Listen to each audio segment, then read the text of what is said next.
Hello, everyone, and welcome to this week's Invisible Not Broken.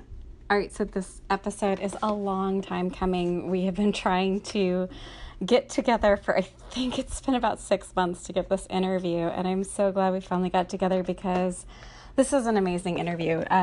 We might not have seen eye to eye on everything, but what an amazing person she is. And we are talking about epilepsy, and it is a disorder I have to say I don't know a whole lot about, at least not until I had a talk with Emily. And I was so impressed with her, and I am just amazed at everything that she has to think through in a day, because the interview started with her talking about how this doesn't affect her daily life. But as we talked more and more, I'm just amazed at how much she's adapted her life to keep herself safe. So here are some of the things we covered. First off, I am just so impressed with how articulate she is. She is amazing to listen to and to talk to. She is so clear and amazing, and you could just really see how great of a writer she is, and I can't wait for her to publish something. So that was something we talked about, that creative writing and memoir writing is very healing for her. I really honestly cannot wait to read what she writes. She gave such an incredible description of what it's like to come out of a seizure. We talked about the vulnerability of seizures, the secret power of invisible disability. She really turned what I felt was a negative into a positive. So that was fascinating. We discussed dating and epilepsy, and there's a lot here, even if you don't have epilepsy. A lot of this applies to any chronic or invisible illness. One of the things that she has decided not to do is not to drink anymore. So we talked a lot about what it's like to not drink socially, especially here in the United States, where that's almost like, that becomes really crunchy and hard to explain sometimes. All right, so you're going to hear my cat having a hissy fit. We were interviewing in my studio, and there's a glass French door, and the cat was doing everything she could to get in. I swear I do not abuse my animals, but you would never know it by the way she is meowing. Just something to listen for and to understand. Okay, so back to what's going on. We had a long talk about medical marijuana, not just the medical marijuana California laws, some issues I have with that, also the incredible reality of medical refugees and families trying to get their epileptic children into a state that allows for medical marijuana. We talked about Charlotte's Web, which was almost pioneering in medical marijuana and also medical marijuana and epilepsy. We talked a lot about the financial realities of those of us who are on disability. So if you know anyone who has strong opinions about those of us who collect disability, but maybe they don't understand the realities, this is a good episode to share with someone who just maybe might want to have a different perspective of what actually happens when you are on disability and what the financial realities of that are. We talked about Pixar because that was a news story right when we were doing the interview, that The Incredibles Part 2 was causing epileptic seizures, and we had a chat about that. We talked about some triggers of epilepsy that one might not expect, so that was fascinating. We talked about what to do if you see someone who has a seizure. This is some really good information. Talked about service dogs and epilepsy, what the world could do to help keep people with epilepsy safe, and did not mean to necessarily call out Pyology, but hey, Pyology, if anyone who works there is listening, your bulbs are actually a real threat to people who have migraines or epilepsy. It's just a thing for you guys to all think about. She has some really cool rose-colored glasses that are not just for fashion. These are incredibly helpful for her. Talked about MCT oil for epilepsy, a whole bunch about dieting stuff that actually, it's not about losing weight at all. It's just about the ketogenic diet, which I had no idea was developed for people with pediatric epilepsy. She does use the word paleo-ish, which is my new favorite word. Talked about Wheat Belly book, different types of epilepsy. She explained absence seizure, which I'd never heard of. It gave an incredible description of exactly what a seizure feels like, and she got me to be speechless. We had a really intense, and I felt really good talk about the fear of death. I, of course, had to bring things back to RuPaul because it's me. And I did not talk much about politics this episode, so I was going to bring in drag queens.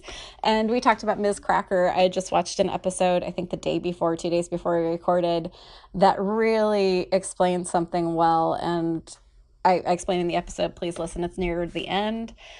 One of the things we talked about was vulnerability and privilege when you're coming out of disorienting things. We didn't necessarily agree with this or have the same life experiences, but I think it's really definitely worth a discussion about maybe EMTs and emergency doctors having more education on what different disabilities and chronic illnesses look like, because they can really mirror, like when I have a POTS attack, I can really mirror a drug issue, and that's not what's going on. So we did have a talk about that.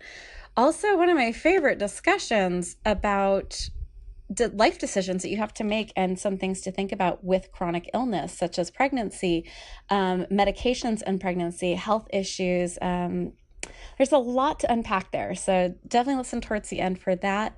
She gave a great description of what it was like to get through the process of diagnosis. So if you can't tell, I adore Emily. We might not have agreed with everything together, but she is fantastic. And this is a really wonderful interview to listen to and share. Again, please share. We are just coming on our 1-year anniversary, and thank you so much to everyone who listens and shares and subscribes and says nice things about us on iTunes. I can't thank you enough. We just hit 10,000 subscribers in a month, so massive gratitude. Please continue to share us. I can't tell you how important that is and how much that means to Kiros and I when you guys say nice things to us. We read everything, and sometimes you guys have no idea how much a nice sentence means to us. I just realized I've been talking for 6 minutes. I'm going to stop so you can listen. Have a great week. See you next week, and yeah. So I finally got you over here. We've been trying to get this interview going for an embarrassingly long time. Like moving heaven and earth. It really was. It's just hilarious because we're actually doing this at my house, and like we aren't far away from each other, and this still took a long time to get like our illness schedules to like sync. So do you want to tell everyone like what you're dealing with, what your name is? Sure. My name is Emily, and I have epilepsy. And we met in the craziest way. We did. It was really just lots of synchronicity. It was so funny. Yeah. Like there's that little pop-up coffee shop right next to a Trader Joe's, and I think you had like the beautiful dog with you. Yeah. And I am such a dog person. Yeah, I had my brother's dog, and we were at the small town space. Which is so cute. Yeah. I love the idea of that place. Mm-hmm. Like, I wanted the pop-up coffee shop to stay forever. I was so sad when it stopped. Yeah, me too. They had to make some decisions with that on partnerships. So. Depressing. So, Kira's, my co-host, will laugh his butt off because every time I'm so good at, like, off-topic. Right. So, I actually only know about epilepsy from what I've seen in media. Mm-hmm. I really don't know a lot about what your life is like, what kind of medications you have to take, and what precautions you have to take. So let's start with, is there anything about your daily life that is significantly affected by epilepsy? I'm really fortunate in that, not really. Okay.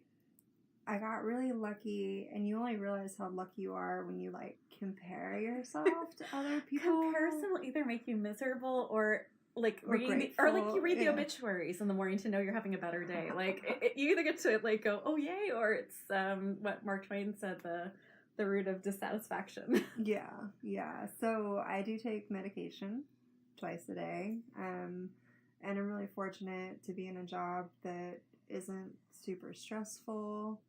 A lot of epilepsy is just knowing your triggers and how to combat that. There were times when I had really emotionally exhausting jobs, or days when I had to get up really early and I didn't realize why I was so tired by like 2 o'clock because I had been talking to people for like 2 hours and super stressed, and I had too much coffee. Just little tiny things that really make you have to surrender to your body. I think that's the hardest part. Wow, that's a great way to phrase that. Yeah. Surrendering to your body. Because it's really frustrating, and it takes a long time to build humility, because you say, oh, I want to be able to stay up till like 2 a.m. with my friends on a camping trip, or I want to be able to have coffee at whatever time of day. And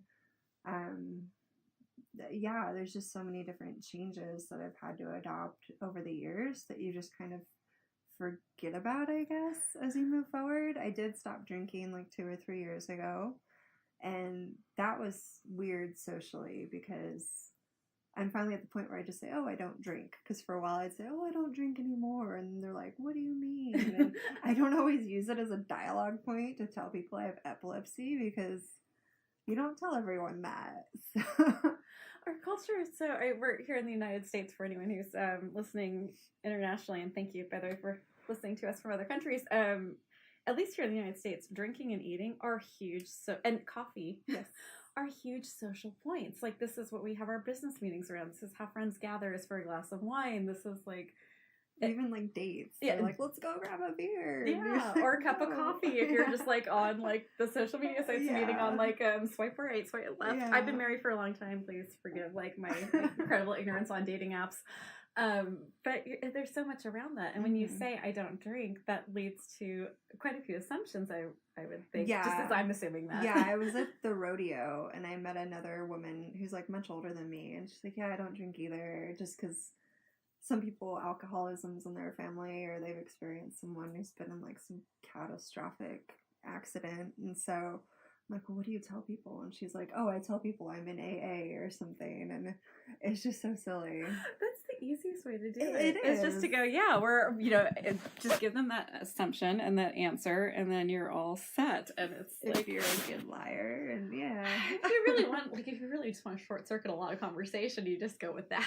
Yeah, or you say, oh, I used to drink too much, because I did. I used to drink too much in college. It's easy to normalize like 3 beers and a shot and another beer. It seems like something so American though. Like so American. Because it's like awful. Yeah, when I was traveling, it wasn't like it's almost like I deserve this. So it's like sugar, caffeine, and alcohol are like these like rewards for getting through the day or for starting the day. Like, I'm good. I'm going to work, or I'm going to go adult now. I'm having my coffee. I just adulted all day. I'm going to have my glass of wine. Yeah. I'm totally the person who does that, by the way. Yeah. But it's really interesting how we reward ourselves with these things. Like, it's a very strange little dichotomy. I think that the advertisers are really good at getting us to... Yeah, and psychologically, you shouldn't reward yourself with food or treats. And if you think about like how much this affects like a lot of different conditions, like there are people who have alcoholism, but that is a huge part of their day is just trying to get through without things. Like there's people with food addiction issues. There's people with like so many, like I'm talking to all the people with gastro issues, like the eating culture is like torture for them. So for you, like growing up through your 20s with epilepsy, how did this affect your social life? Well, side note, some alcoholics develop epilepsy because of the withdrawal. Wow, yeah. I did not know that. That's the reason, like, you don't drink, it's not the drinking so much as it is withdrawing from the alcohol over time, like even just the course of a night. There were times before I gave up alcohol where I was drinking excessively, and I'd wake up and it'd be like, oh, my cheek's all bit up, or oh, my back hurts, and there'd just be these tiny little signs, because you have no way of knowing. The type of seizures I have occur when I'm sleeping, that seizure activity, but there are other times where it can be triggered during the day. Since changing my medication, I've been really lucky in that.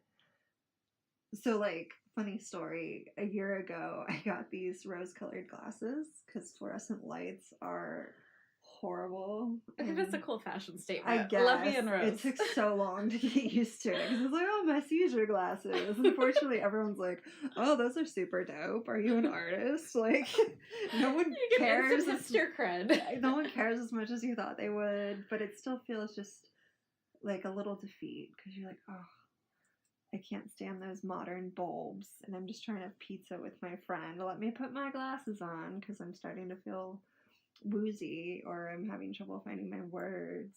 But yeah, socially, like I said, it's just not something I really talked about very much, and it's strange. It took me like years to really start to be vulnerable about the epilepsy, because growing up and going to appointments, there were times where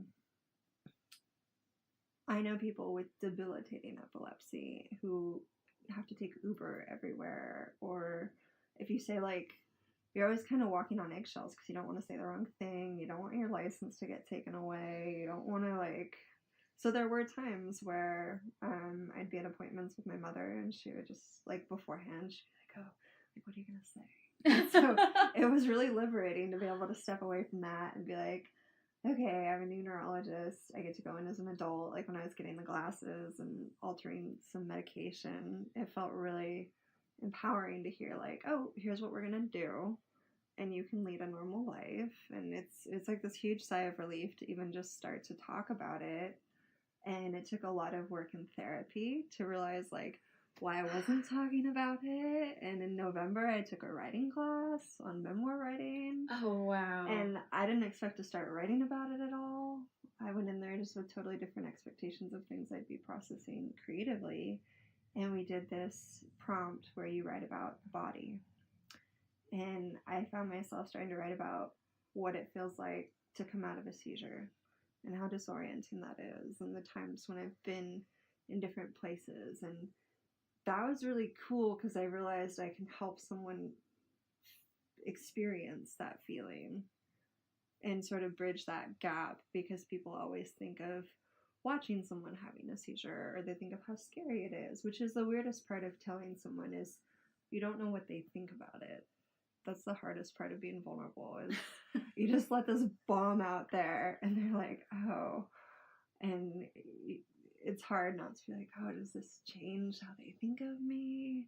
And there's just such a power, too, in having an invisible disability. Oh, please tell me what that is. So, like, I dated a paraplegic, and we would go somewhere, and immediately, like, oh, this person's in a wheelchair, people stare at you, or whatever. And with invisible disabilities, no one knows. And you get to really choose who you let in on that. And wow. I mean, that's more the only way I've figured it out, even just in, like, who do you tell about your epilepsy, or who do you tell about your learning disabilities? And people can't tell. Or even when you think about, like, the horrors of the Holocaust and how many disabled people were killed, it's like, oh, they wouldn't be able to tell that we have disabilities. Like, you know, and in this administration, it's not entirely unthinkable. Like, sorry, anyone who listens to this podcast knows I am deeply political. Yeah. But, you know, you're absolutely correct. That's one thing that people don't necessarily talk about with the Holocaust, is that there was entire other subsects than Jews that were also put in the concentration camps, including homosexuals, including people with disabilities, mental disabilities, physical disabilities, gypsies. Like, Romans. there's a lot there that's so far from what the narrative has been. Yeah. And when you talk about narrative, you really bring up so many great points of the vulnerability. Yeah. You know, I've never thought of it as a superpower. I always think it's a negative thing being invisibly disabled, because it's I felt like I was more vulnerable being invisible than when I was able to, when I use my wheelchair, because it's just an absolute, sorry, my cat's trying to break in right now. So if you're hearing mewing right now, the animals are circling. When I think about, like, being in the wheelchair, all of a sudden there is an absolute understanding that I am delicate, and I dislocate so easily. So people give me a wider space, and they're not jostling me. And there's you know, I can also run over toes if someone's, like, bothering me. There's a protection level. Yeah. So I never thought about invisibility before as being a strength and a superpower. It's so funny, you could take anything and spin it the other way, and it becomes your superpower. Yeah, but it's probably hard for you, too, to be able to, like, have your feet in both worlds, between maintaining some normalcy and then having to really succumb to, like, I can't walk today and I need to go get groceries. Wheelchair. Like, that's horrible. Like, you have to really put on the armor of, I am disabled. Like, that's probably a weird... You are such... I can tell what a great writer you are. Like, just the armor of disability. Like, that's so... I never thought about it, but even using my sticks make me look like a little superhero, you know, like little mantis thing. And like a praying mantis. Yeah, but you're right. Like, I think you and I both have feet in both worlds, that if we don't have something in front of us, or you're not having a seizure, it's not possible to just look and go, sick. Yeah, but it's been cool to see how it comes up, because, like I said, that perspective of other people's lives. Side note, the FDA recently approved, like a couple days ago, they approved... I just retweeted it, oh, yes! I'm so happy they approved... please tell them, that's so exciting. Get down, because I forgot what the name of it is, but I did see that go through because I'm a big marijuana advocate, and I assume that's what we're talking about. It's the new CBD drug for epilepsy. Yeah, it's Epidiolex, and so EPIDIOLEX, and so it contains the cannabis as the herb without the THC, which is amazing that they can even alter a strain like that. Well, epilepsy was really at the forefront of changing this law. It was, because like I said, there are these kids who have 30 seizures a day, and they have a seizure dog, and people die from severe forms of epilepsy. There's so many different types of epilepsy, different parts of the brain that it affects, and so I'm just glad that they have some relief in that, and I'm excited to see. I think there was a special or something about Oregon, because that's where it really took off in the strain. I think it was called Charlotte's Web. That was from Colorado. Yeah. Okay. That was one of the big forefronts, was creating Charlotte's Web for the little girl Charlotte, who I think she had up to 100 seizures a day. I can't imagine. And they were going to put her on a chemically induced coma so her brain could recover, and this ended up helping her. Now she's like this healthy kid now with only a few seizures a year. Yeah. And that's like amazing, but if you look at the law, it still is so crazy, because you've met the medical refugees of parents traveling to move to places where it's medically legal, yes. and they can't go back to their home states, not even to visit, because their child has a Schedule I drug in them, and the child can be taken away by Child Protective Services, and that is the most cruel, horrible thing I can imagine. I mean, the idea that, knowing that this drug is actually out there and will be helping people, automatically should take marijuana off of Schedule I. And for our international audience, Schedule I means that there is no medical use, high chance of addiction, high chance of death, when no one has ever once died from an overdose of marijuana, not even with THC. So this shows that this actually has a medical purpose. Yeah, and I think that's what's important, is the legitimate medicinal uses, because there have also been articles. I read a couple years ago, this woman had cancer, and she was trying to go through and get the medical marijuana card the right way through all the insurance, and her husband went and got one like that by visiting one of those doctors you call and you're like, yeah, like I get nervous when I fly, or I get sad sometimes, because there's so many people abusing it, like your topic of people abusing handicapped parking spots or emotional support animals, and what does that do to the people who actually need I love those that you things? listen. Yeah. Yes. So I personally am all for total legalization of marijuana. Like I feel like it's actually way better than drinking too much. Like there's so much less risk with it. But what you're saying is actually a point, because I really wish that the state would make a very big difference between medical and recreational use, because us medical people are often on disability with a very low income, and to pay I think it's at 30% is the tax rate for marijuana, even medical marijuana in California, it puts my medicine at close to $400 a month that my insurance won't cover. That's the other hard thing, is people with disabilities. I know a guy with a traumatic brain injury, he gets $500 a month in Social Security. My ex-boyfriend, paraplegic, about $500, $600 a month. And you're like, wow, I might be able to eat this month as long as I have free rent. And yeah, you have to get really lucky with your setup, and it's strange to think. It's hard because you think, oh, how do you put a number on your ability to be a person and have a purpose? And that's probably where it's really hard, is you're like, oh, this is what my disability is worth to somebody, like, or this is what I feel like my shit. worth is here. That's a really, like, just personally, like, I am so lucky I'm married, and my husband is wonderful, and he makes enough money that my disability is a wonderful supplement, but we did go for me making more than he did.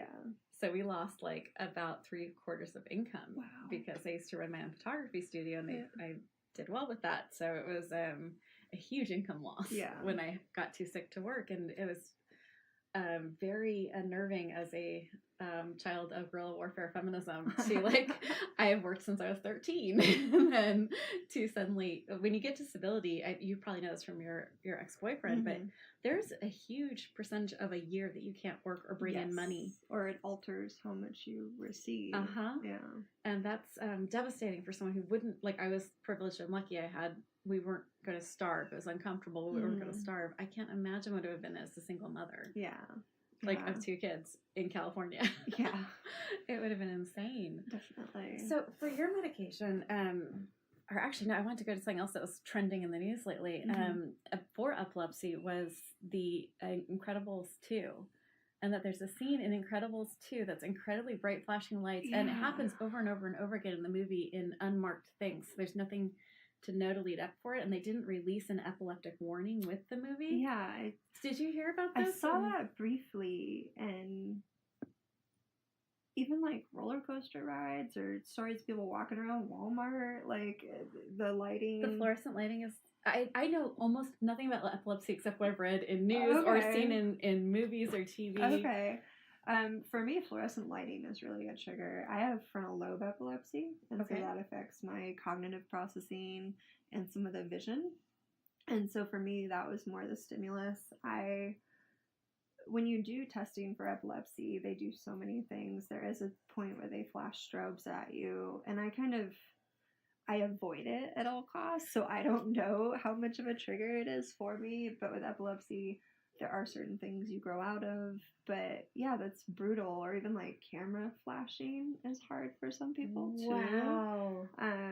Yeah, early on, we were in a restaurant once, and these people were like celebrating a graduation or something, and so all sorts of camera flashes, or even that movie. It reminds me, I work security at a church, and so we have musicals different points of the year, and they did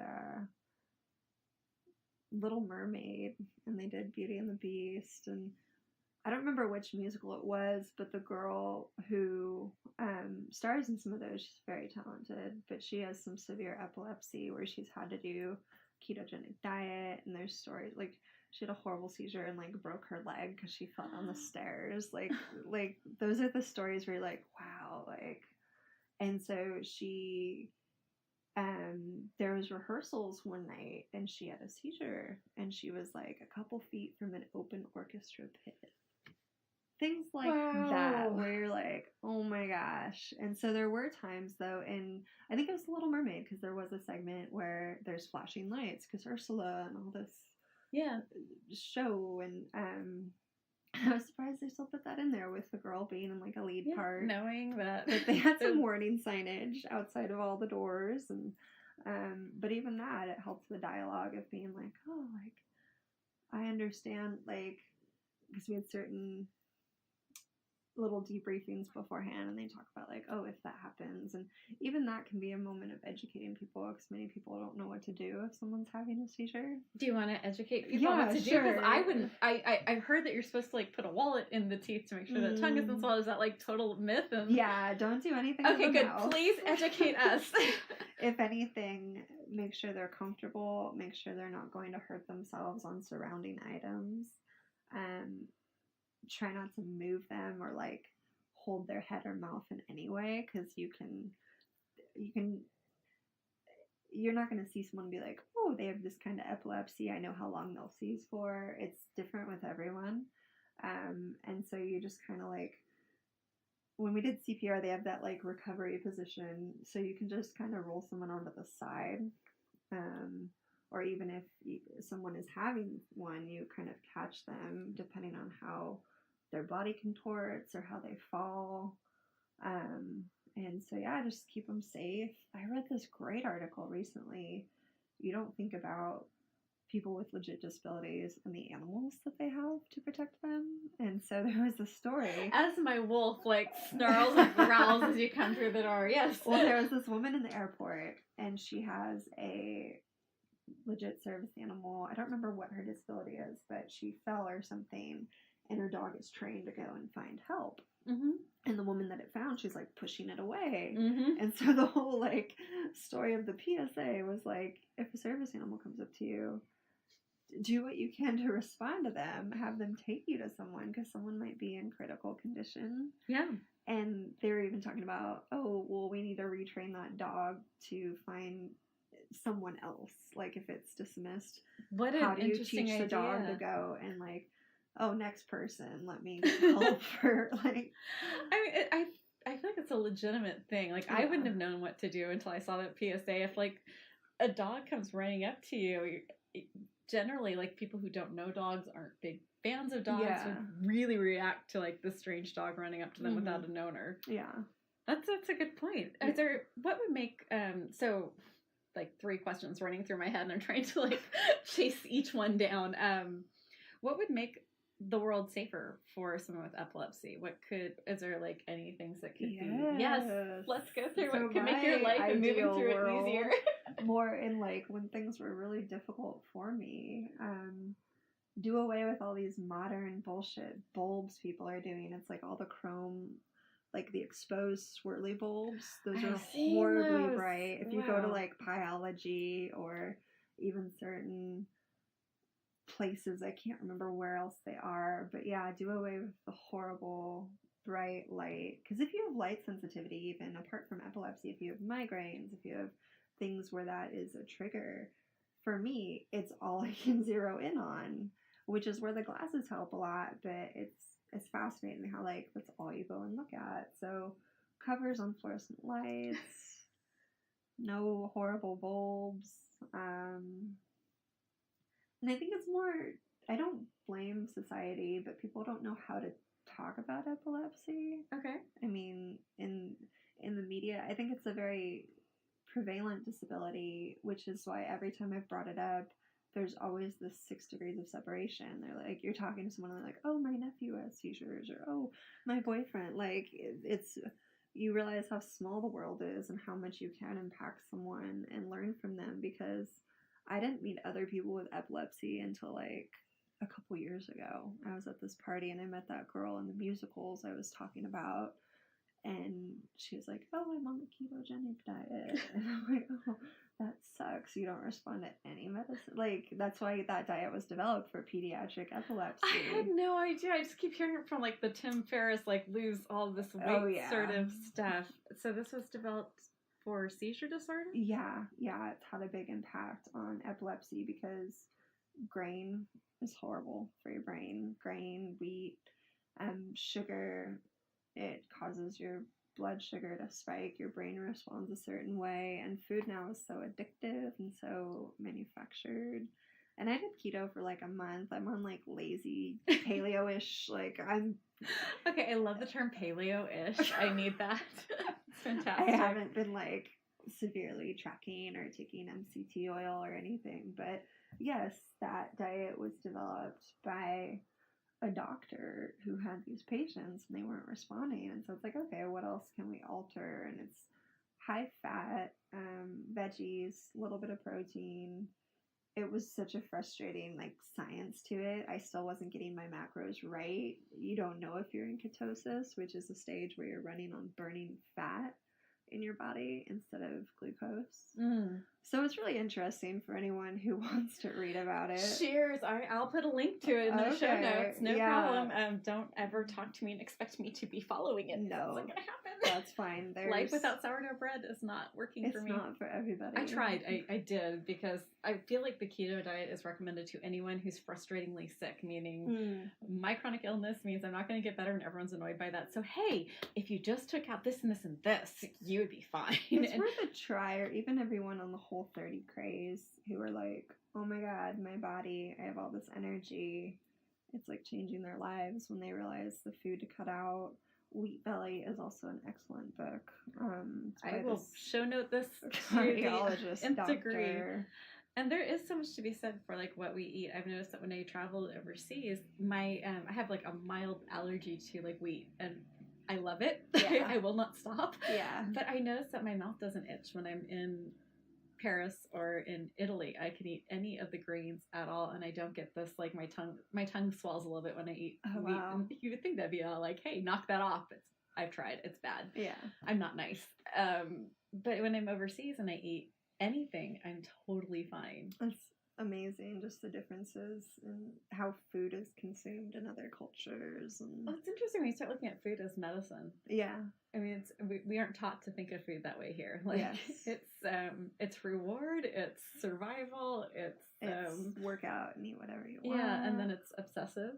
Yeah, and even that pleasure principle or the mindless eating. And fun fact, blue is an appetite suppressant, so go buy some pretty blue plates. And I've heard that. Paint your kitchen with an accent wall. Well, I was talking to someone, and I'm massively painkillered up right now, so I'm forgetting whether it was a conversation privately I had or if it was on the podcast, but she was talking to me about, like, that's the one pleasure left. Food. Yeah. And that's the thing I resonate with, is like, that's there's not a lot when you're home all day, that's all true. the time, and then there's food, and it's really hard to, like, not take advantage of that little, like, mood uplift. Yeah, definitely. And you grow up somehow. Because seriously, if you're hearing this meow, my cat is, like, trying to climb this French door and trying to get in as much as she can. Like, she has nothing else to do, no mice to go hunt. She's like she's single-minded right now. Huge, beautiful backyard, but no, she wants to be in here in our little sound studio. It's pretty cute. Someday I'm going to, like, actually, like, video these, because usually there's an animal running in or out, or a child, and it gets heavily interesting. So you were talking about, like, that on the theater doors there was notifications. Mm-hmm. To move easier through the world, would you, like, I was really surprised by Pixar that I understand not knowing it and not thinking about it. If there's no one in anyone's life in the entire, which I find hard to believe, that in the entirety of Pixar, there was no person who had an epileptic child, epileptic friend, epileptic nephew, niece, whatever, that went, there's a lot of flashing lights here. Yeah. Maybe we put a warning on this. Like, at the very least, like, I was so surprised that after it came to their attention, there was not, and maybe there was an immediate press release and I just didn't see it. But I was really surprised that I didn't see it, because I'm pretty up on social media. I'm bored and I'm home a lot. And I was surprised that they didn't, like, do a huge, like, maybe we should say something about this. Yeah, you think they would, like, pull it from the theaters, or at least use it as a great moment to... Good teachable moments. Yeah, do something. I mean, I don't know the length of it, but it doesn't take very long for a flashing light to cause a spike in your brain. And there are so many different types of seizures. There are partial seizures, there are absence seizures where you just kind of stare into space. There's seizures that cause your eyes to flutter. But, like, how horrible that they might be responsible for someone having a seizure in a movie theater and no one can tell. Like, that's the other thing, like... Oh, yes, please explain this, because, like, when people think about epilepsy, they think about someone falling to the ground, going to a massive grand mal seizure, and possibly biting off their tongue. Like, that's like the instant mental go-to that I think a lot of people have. What do seizures look like for you? Which is fine. I mean, it's different for everyone. There were times when I think I had a form of absence seizures where you just kind of zone out, I guess is the only way to describe it. And some of these kids who have hard epilepsy, they have that a lot of times during the day.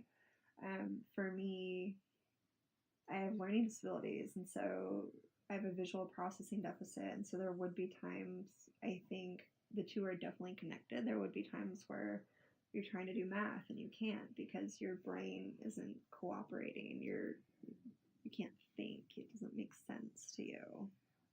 But I always had to work really hard at math. But yeah, there are different types of seizures, and I think the hardest thing with epilepsy is it's terrifying for other people, and so it is, again, this weird power, like, because you don't know what it looks like, you don't remember it. Some people are postictal and after a seizure, what does postictal mean? It's like the time of coming out of a grand mal seizure, or even just, I can't speak for other types, but it's this little kind of come down phase. Some people, in my experience, I've been really emotional. You get really apologetic. Sometimes people, when they have a grand mal seizure, they do, like, urinate on themselves.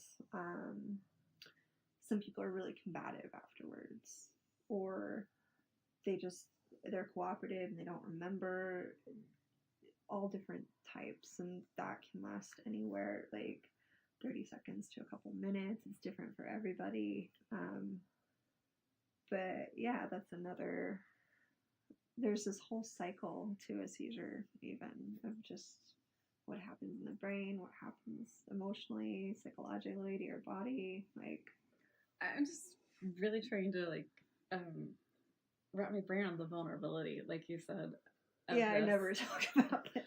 I am so glad you're willing to, yeah. because it really does give me a different perspective of it, and I can really understand the vulnerability side. There's a whole part of time where I realized I relying on the kindness of strangers, like that, and for me, I didn't grow up fainting. I didn't grow up losing consciousness. So for me, having a seizure, it's that whole having to really surrender to your body. But I also realized it's the closest thing I've experienced to death. Not that I've ever died, but that you lose time. You don't know where you are. You're coming to, and you're having to process all these things moving around you. And it's terrifying to figure out and to think. Like, it's been the one catalyst for me really trying to process mortality and process those spiritual sides of, like, I don't think about death because it terrifies me. I am terrified. I want to live forever. I have a book on heaven I've barely read. Like no thank you. I don't know what happens. Like, I am a Christian, but like sometimes I'll think about it and it's like, oh my god, like, no. Very rarely does someone leave me speechless. That's so funny because that is like one of the major drives of human is, if not the fear of death, the acknowledgement of death. I mean, like, I know that there are elephants that like understand death. They go to their mother's bones, or they grieve. I don't think that's a purely human response, but we do seem to be like so willing to let it drive our decisions and our entire lives. Yeah. Like, so we can become so paralyzed by the fear of it.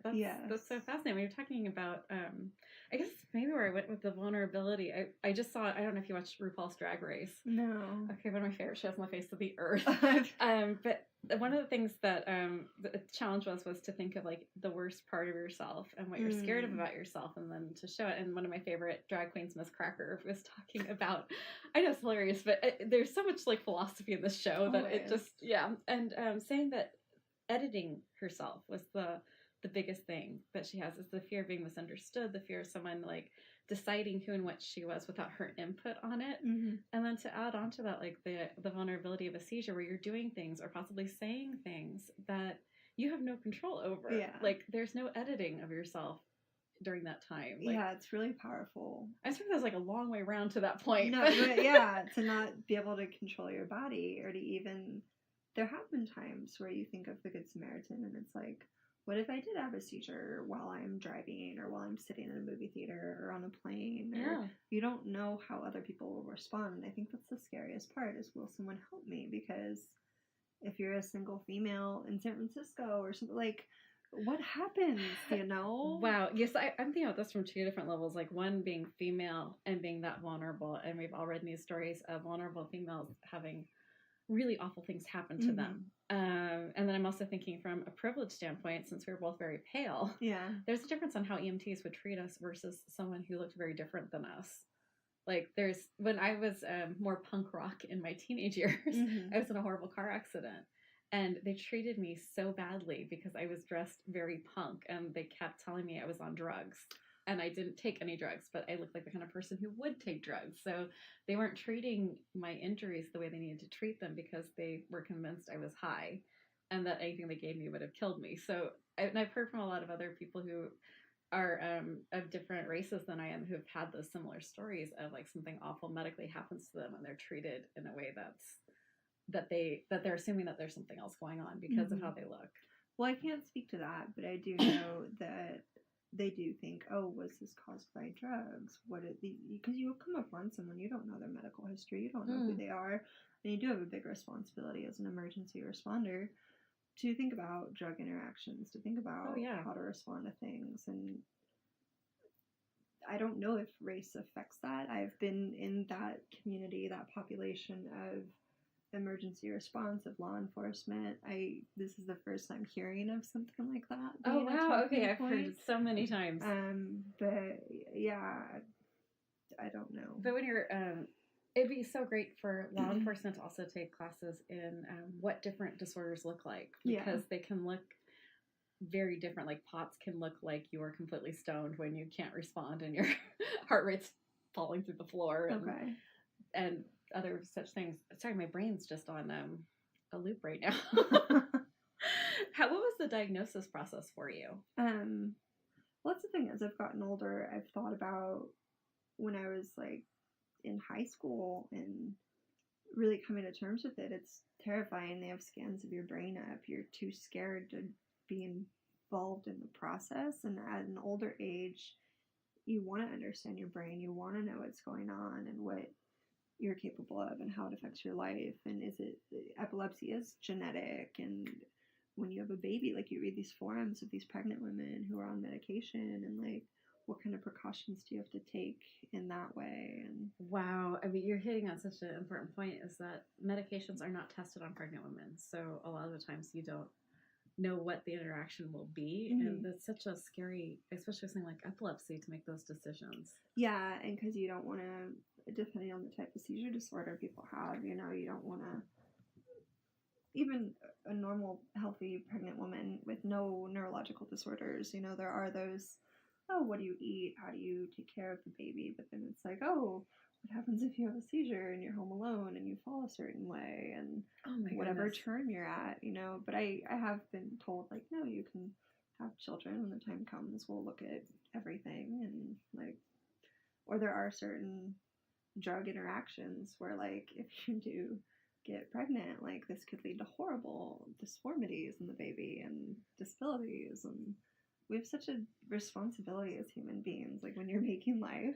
like, you never really think about that. So I had one child when I was in the middle of medications, and that was really scary decisions to be made without a lot of information.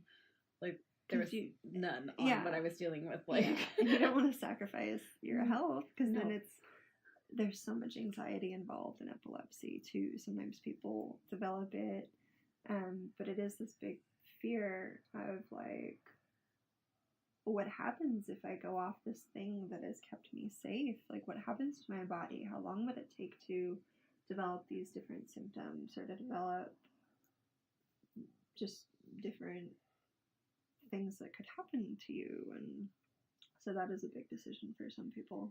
So you bring up such a great point in that, like, it does change your decision-making process when you know you have something genetic on everything. Like, not just what kind of jobs you're going to take, what you're going to study in college, but also whether you will consider having children or not. And there's a whole lot to unpack there. Even like in how you process, again, children, you're leaving behind this part of yourself, and it can be a little narcissistic to have I have children. A teenager right now who's just doing everything he can to not be like me. Oh. It's adorable. Okay. He's wonderful, but it's so funny when you say a piece of you, and I'm like, he will fight every tooth and nail to not be me. I loved what you were saying about that at the time when you were younger, having a hard time being present during those doctor's appointments and being there. How old were you when you were dealing with all this? Like 17 or 18, and you really don't comprehend it, but it's also this, a couple years ago when I altered how much medication I take and learned more about the general dosage of, like, a baseline dosage that everyone should be at a certain medication that you're on. And it was really liberating to be like, oh, these triggers, these things you're struggling with, these aren't your fault. You've just been under-medicated. And it's like, how much of that is due to different visits or different things that you did. But it's also, I mean, God is sovereign. This is your body. You didn't know this was going to happen. You can't change the past.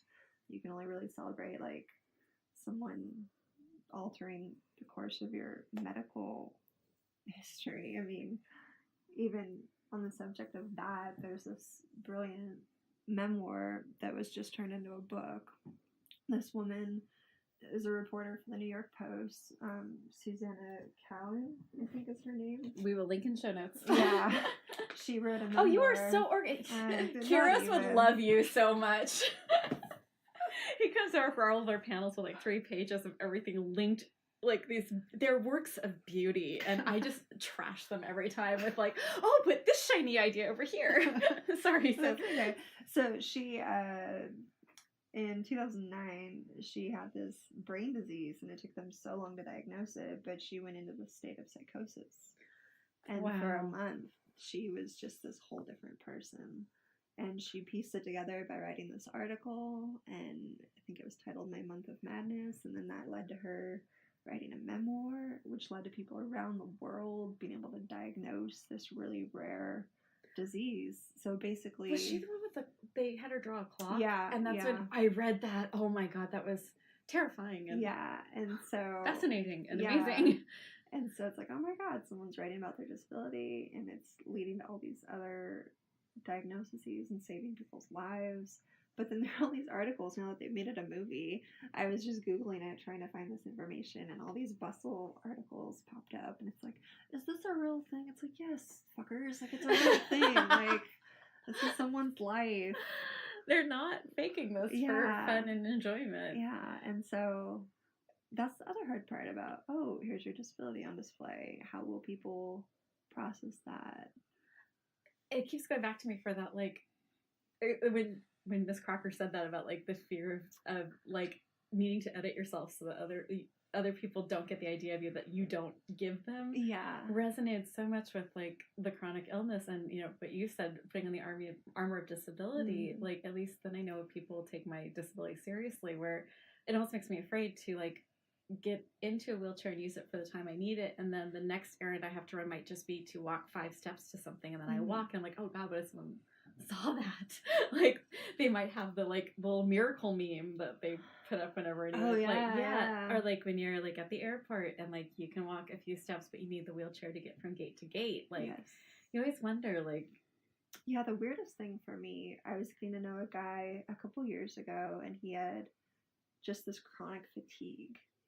And there's not a lot of research with that. And so he'd spend a lot of time trying to diagnose himself. And again, trying to alter, like, oh, he's taking BART everywhere. But then, like, we'd be hanging out and he'd just be, like, so ready. He's just so done. And I didn't comprehend that, just the way that kind of disability affects your life.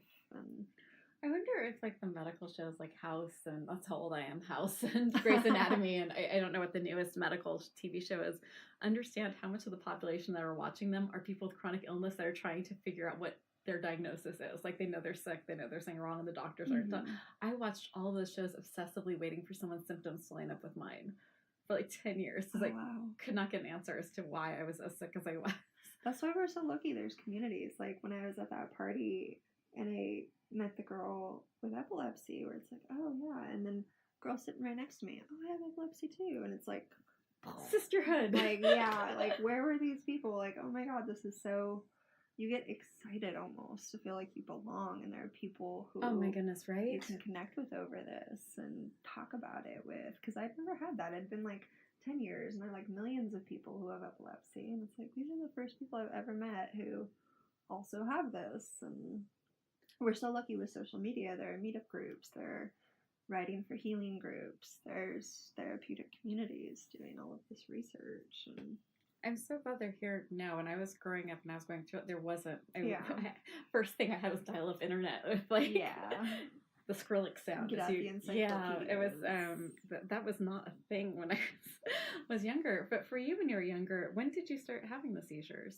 I had one grand mal seizure when I was in high school, and I did a ton of athletics growing up, and so we were trying to piece it together. And the day before, I had gone from a track meet where I ran, like, my best mile time ever to a softball game to home, and it was like, oh, I was dehydrated, I was exhausted. And when you're younger and something develops, like with epilepsy, it's weird because some people, again, are usually diagnosed in pediatric years of, like, teens, or it develops later in life due to other life choices or substances, or even just, oh, you have migraines, you're going to experience these symptoms. And so for me, it was different as I've gotten older. It's been different, even just the ebb and flow of it, and like growing out of things at a certain stage and then going back to medication, and it's different for everybody. But yeah, for me, I was like 17, 18, and so I did cross country all through high school, and so it's like, oh, how do you take those other precautions? Like, oh, don't let her run alone. You don't take baths. Oh, get a road ID. Like, what if you fall in the middle of a race and you're in the secluded part of a course on a trail? And like, fortunately, there are always people around, but then I was never a very fast runner. And so it's like, who's going to run with me every practice? And I was so lucky. Who's injured? Yeah, I was so lucky. There was this amazing man whose daughter was all-star, and he would run with me. And yeah, and so there's a lot of support in there, and just sort of, you just deal with things. Like, even growing up with medical conditions and learning disabilities, it just becomes your normal, and you learn how to deal with it. And there are certain things you'll never understand. I'll never understand what it feels like to be really fast or really good at math, or to have certain things come easy to me. And there is that otherness in there when you're disabled, of like, what is that like? Like, what does that feel like? And then someone will have to remind me, like, well, you're an amazing writer. Not everyone can write. And you're like, but that's not the same thing. Like, no, like, I gotta. So it's just like never satisfied. I love that, because you bring up something that's so important, is that there's a lot of things that we can do, even being disabled, but that doesn't take away from, I don't want to put words in your mouth, but at least for me, like, there is a level of grieving of like, there's a certain type of person I see myself as that I want to be, and I can't be her. Yeah, which is frustrating, because then it's like, how do you cope with that, of those moments where you suddenly can't go to something, or even our email threads of like, oh, we can't do this day. And it's like, I'm learning so much just about the effect this has on your life. And like, so yeah, there are times where it just becomes your normal, and you just deal with building your life around it, really, and reordering things. Well, I mean, when you said that it doesn't necessarily affect your daily life, I was wondering how much of that is because you set up your life for that. Basically, like, I always need 8 hours of sleep. Again, fortunate I'm not doing investigations anymore and juggling 7 cases and different bosses, and I'm not in a super stressful work field where there's no work-life balance, or you're super emotional. That's the other thing. Your brain's still developing when you're like 26. Like, you're still building your emotions. You're still processing how to deal with things. But yeah, I have 1 cup of coffee a day. If I have more, it's decaf. I try not to... Now I know why there's decaf. I never understood. I try not to eat too much sugar. I try not to stay out late. I try to sit in certain parts of lighting, or even at the Village. If you live in Castro Valley, they have these horrible bright lights in the parking lot at 580 Marketplace and at the Castro Valley Village.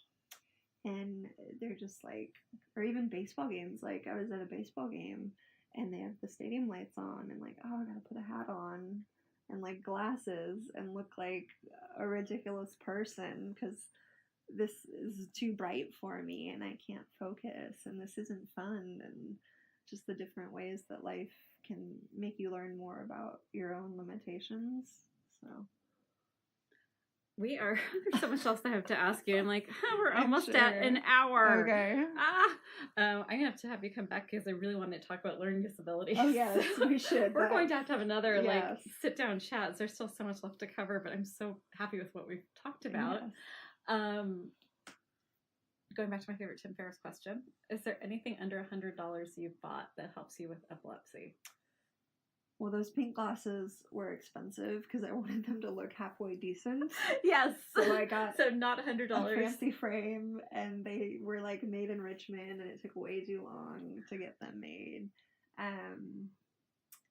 We can go over 100 for this very special case. I mean, those are helpful, even if you have migraines or sit in an office all day under fluorescent lighting. Do you know what brand it is?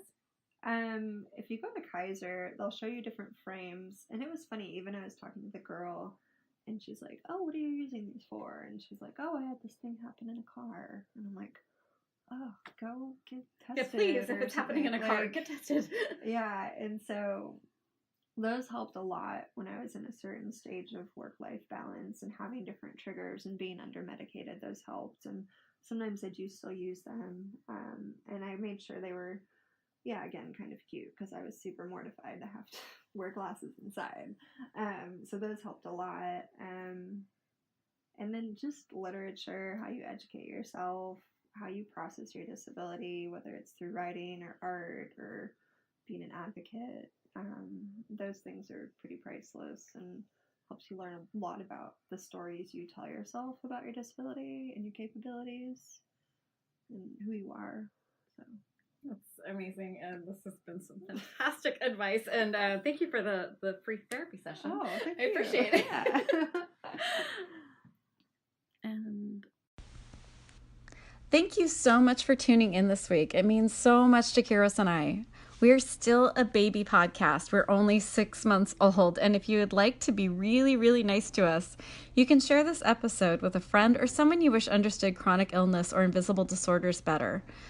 And you can also go to iTunes, leave an embarrassingly nice review, and of course, press that subscribe button. Tune in for a new episode next Monday a.m. And until next time, be kind, be gentle, and be a badass.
Thank you so much for tuning in this week. It means so much to Kiros and I.